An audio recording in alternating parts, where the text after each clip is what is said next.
Actually, wala pa siya bumbukier. Opo. Okay, okay, okay.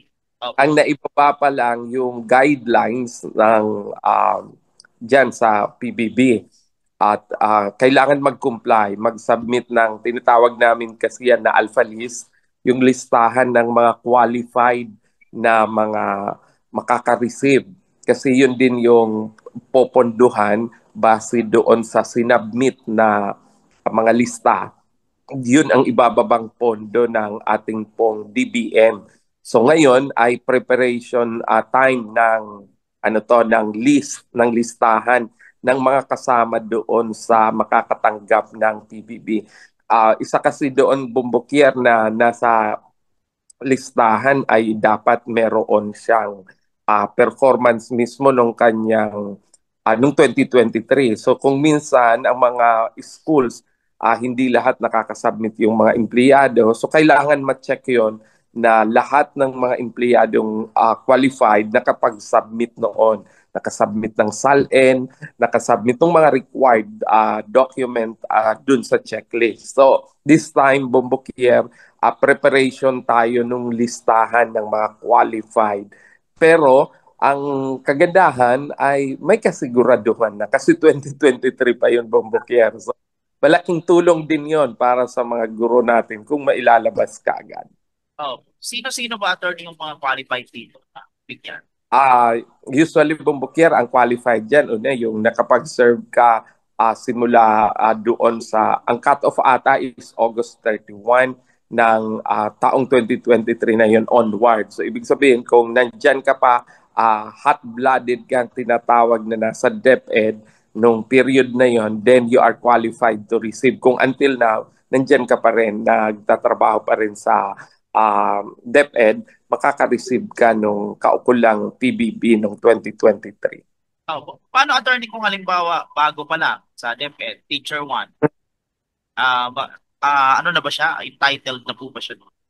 Ay, yun din, Bumugger. Dapat nung 2023, nandun ka na as of August 30. Kasi kung wala pa ka pa that time, then hindi ka. Yung iba naman, yung mga nag-retire bago pa. Kasi marireceive pa lang ngayon, 2023 Bombokier. So yung mga nag-retire na, nung panahon na yon, wala na, alibaw ngayon wala na sa DepEd, pero that time nandun pa, makaka-receive pa rin sila. Ini-inform pa rin sila na meron silang matatanggap na PBB noong 2023. Nung 2023 lang, attorney. Paano kung nag-retire 2019? Wala na yun, Bombokier. Ah, Wala. Dapat hot-blooded ka. Ibig sabihin, active ka in service nung panahon ng up to July 31 at last 2023. Opo. Ito, attorney, exclusive lang ito sa mga public schools sa DepEd.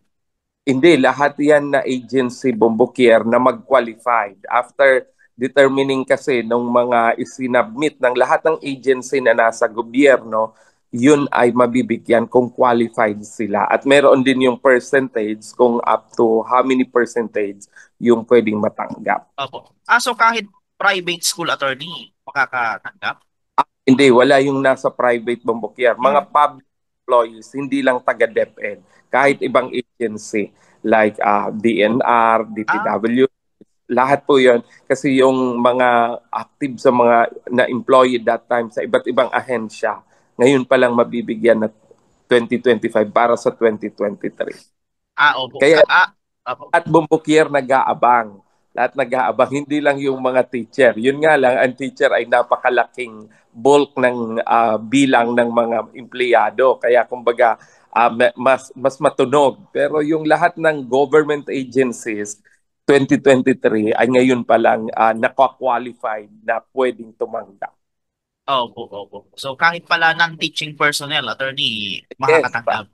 oo, kahit non-teaching. Basta taga-gobyerno, tabi, Bombokier, makakatanggap yan. Opo. So kailan kaya ang posibleng dumating ito, attorney? Or matanggap Oo, yun. natin? We are expecting the soonest. Kaya nananawagan din tayo doon sa mga in-charge. Ang ano kasi Bumbukir, Kamsur, SDO ay nasa 21,000 ang empleyado. So, kumbaga, madami-dami. At itong 21,000 na ito galing sa mga school, sa mga field, i-collate pa yan ng division office. Ibig sabihin, pagsasamahin. So, mahigit 1,000 ang schools natin na kailangan mag-submit ng report. Kaya nananawagan tayo na since nandyan na yung guidelines, ang kailangan na lang natin ay ASAP na paggalaw upang maisubmit ka agad yung listahan. Then, makasubmit din tayo sa DBM. Tapos ang DBM mabigyan ng pondo at mai-download na sa mga billing agency na makakatanggap ng PBB 2023. Opo. Ano yan, attorney? Pare-parehas ba yan ng amount? Ng, o merong mas Ay, mataas? hindi bumbukyer. 50, sa DepEd up to 52%. So, the higher the salary, the higher the share. Kung paano, kahit paano. Kasi kung 52%, mas mataas, alimbawa yung position ay master teacher, so magiging mas mataas yung 52% niya kaysa doon sa teacher 1. O, paano pag teacher one, attorney? Mababa lang siya. Ano? Halimbawa meron siyang 27,000 na basic salary nung 2023. Then 52% nun. So mga nasa 14,000 ang pwede niyang makuha na PBB nung 2023. Yun. So, sige, bago tayo matapos, attorney, ano yung ating panawagan sa public, especially sa mga teacher po natin, regarding naman dito sa performance-based bonus, Okay. attorney.